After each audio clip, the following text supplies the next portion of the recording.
Le christianisme et la compassion 6.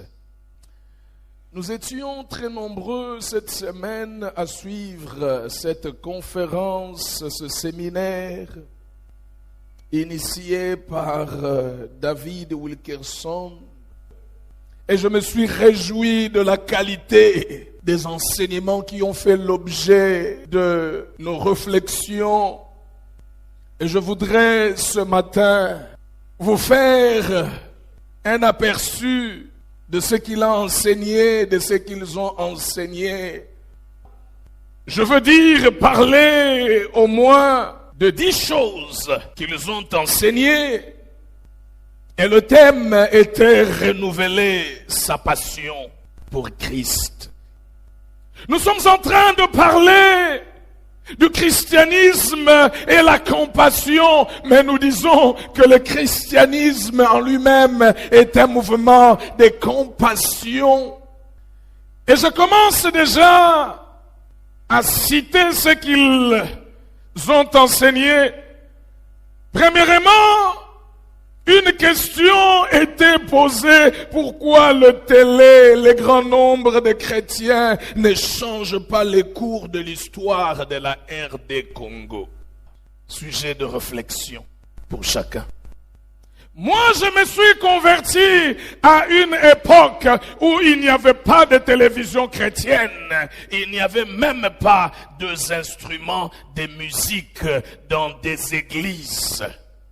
Mais cependant, des bandits se convertissaient et se sont convertis en grand nombre.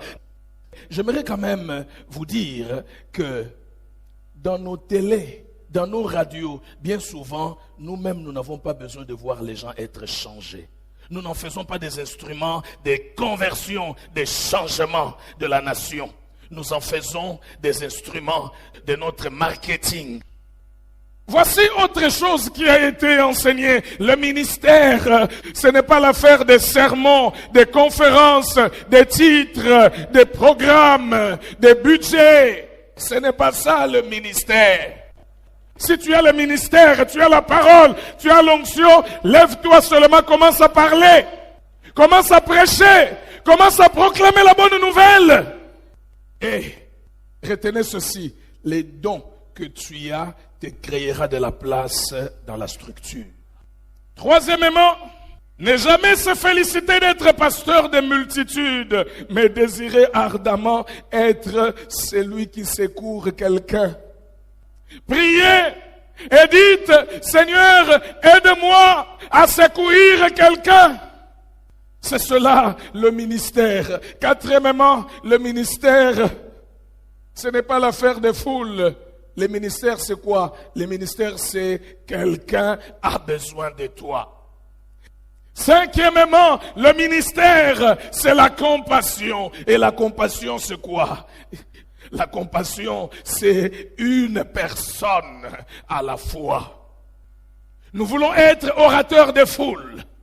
Sixièmement, l'homme de Dieu parle de la parabole du bon samaritain. Il dit, Jésus voulait dire aux docteurs de la loi, parce que les scribes passaient à côté, les docteurs de la loi passaient à côté. Jésus veut leur dire, n'étudiez pas seulement la loi. Jésus veut dire aux chrétiens, vivez la parole. Et j'ai entendu une expression pour la première fois, l'homme de Dieu dit, ne jouez pas église. 7. Vous pouvez être riche ou pauvre, habitant une grande maison ou pas. Vous êtes appelés à vous occuper des pauvres. Et encore, si vous êtes pauvre, ce n'est pas une excuse. Prenez soin de ceux qui sont dans une pauvreté extrême. 9. Exercer la compassion, ça ne demande que la foi et le cœur de Dieu, pas autre chose. C'est-à-dire, ça ne demande pas que tu aies l'argent. Tu peux prier, tu peux donner l'évangile. Pierre et Jean même n'avaient pas l'argent, ça ne demande pas autre chose. Le plus important sur la terre, c'est devenir riche ou être utile. Et quand on est riche, c'est pourquoi.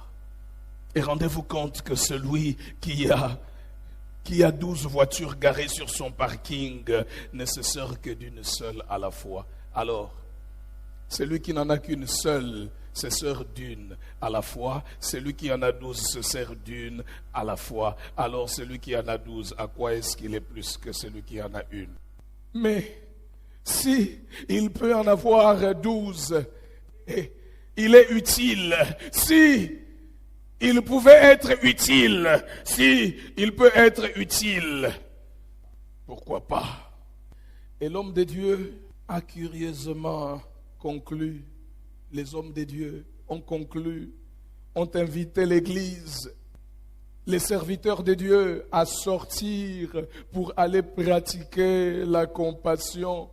Sortez, sortez, allez vous occuper de ceux qui sont dans le besoin, qui ont besoin de vous.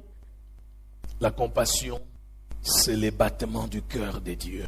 Frères et sœurs, laissez-moi vous dire encore ce matin que Dieu n'a que faire de notre lutte pour être une grande église.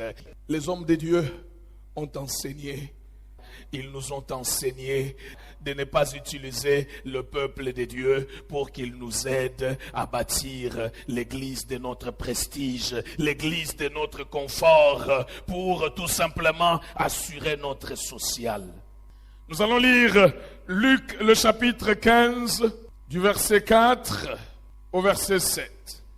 Nous poursuivons ce sous-chapitre sur comment exercer la compassion. Frères et sœurs, pratiquer la compassion se fait une personne à la fois.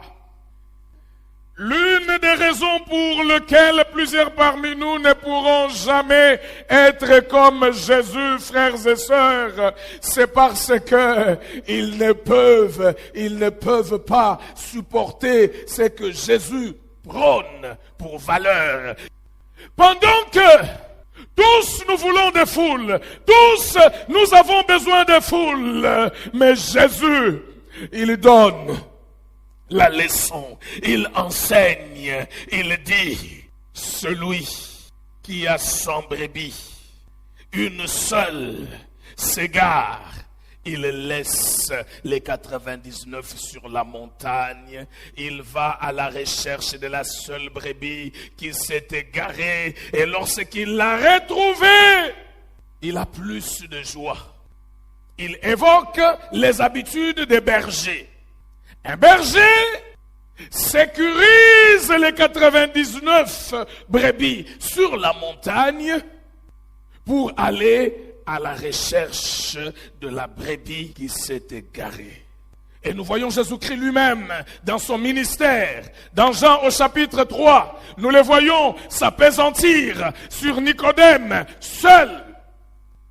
Dans Jean au chapitre 4, nous le voyons s'appesantir sur la femme samaritaine seule. Dans ce même texte que nous venons de lire, Luc le chapitre 15, il est lui-même ce bon berger qui laisse les 99 autres brebis sur la montagne pour aller à la recherche de la seule brebis perdue. Dans Luc au chapitre 10, Jésus-Christ, il se présente lui-même comme cet homme qui secourt celui qui a été molesté par des bandits sur le chemin quittant Jérusalem pour aller à Jéricho. Abraham a mal négocié quand il disait à Dieu, si tu trouves 50 justes, détruiras-tu la ville pour les 50 parce qu'il en manque 50 justes? Le Seigneur lui dit, non, s'il y en a 50, je ne détruirai pas la ville. S'il n'y a que 40, je ne détruirai pas la ville. Et s'il n'y a que 30, et s'il n'y a que 20, et Abraham s'est lui-même impatienté, il dit, je ne parlerai que 7 fois, que 7 fois c'est fini. Et si il n'y a que 10 justes, le Seigneur lui dit, si il n'y a que 10 justes, je parlerai la ville. Abraham devait continuer. Et si, Seigneur, sur les 10, il en manquait 5, il n'y a que 5 justes, le Seigneur lui aurait dit la même chose. Pour 5 justes, je ne détruirai pas la ville. Et il a manqué d'aller jusqu'à 2. Et Seigneur, si sur les 5, il en manque 3, il n'y a que 2, le Seigneur lui aurait dit, non, je sauverai la ville pour les 2. Et il devait, cette fois-ci, aller plus loin. Et s'il n'y a qu'un seul juste, le Seigneur lui aurait dit la même chose. S'il n'y a qu'un seul juste, j'épargnerai la ville à cause de ce seul juste. Même s'il n'y a qu'un seul juste. Donc Moïse, pour sa part, a réussi à négocier pour que même dans l'absence des justes, que Dieu use encore de quelques patients. Lorsque Jésus parle à la femme samaritaine seule, lorsque Jésus parle à Nicodème seul, il témoigne par là d'un grand respect pour une à une. Et la Bible dit que lorsqu'un seul pécheur se répand, il y a une fête au ciel. Et ceci ne veut pas dire que les foules sont à négliger. Non, loin de là, comprends-moi très bien. Mais qu'est-ce que ça veut dire? Frères et sœurs, savez-vous que quand bien même vous priez à 100, quand bien même vous priez à 1000, à 10 000 ensemble, savez-vous que pour le Seigneur, chacun se présente à lui individuellement. Ta cause ne peut pas être oubliée par le Seigneur. Le Seigneur te connaît par ton nom. Le Seigneur connaît ton adresse. Le Seigneur connaît les noms de la rue, les numéros. Le Seigneur a dit à Anania, va sur telle rue, tu trouveras un nommé Saul. Il prie et il a vu en songe qu'un nommé Anania venait à lui pour qu'il ouvre les yeux. Le Seigneur sait sur quelle rue tu habites. Les ministères, ce n'est pas parler à un grand nombre. Ce n'est pas ce que le Seigneur nous demande. La Bible dit, c'est qu'on demande des dispensateurs, ce que chacun soit trouvé fidèle. Fidèle dans la maison de Dieu. Fidèle dans ce que le Seigneur t'a dit. Fidèle dans ce que le Seigneur t'a donné. Et parmi ceux qui ont besoin de nous, il y en a qui le savent et il y en a qui ne sont pas au courant. Il y a ceux qui n'est pas ministère. Il y a ceux que le Seigneur ne nous a pas ordonnés. Et ceux que le Seigneur ne nous a pas ordonnés, personne n'aura de couronne, de récompense au ciel pour cela. Sachez-le que personne n'aura de récompense à cause des plaisanteries lorsqu'il joue église. C'est de la distraction. Investissons-nous dans ce que le Seigneur nous a ordonné. Jésus dit, allez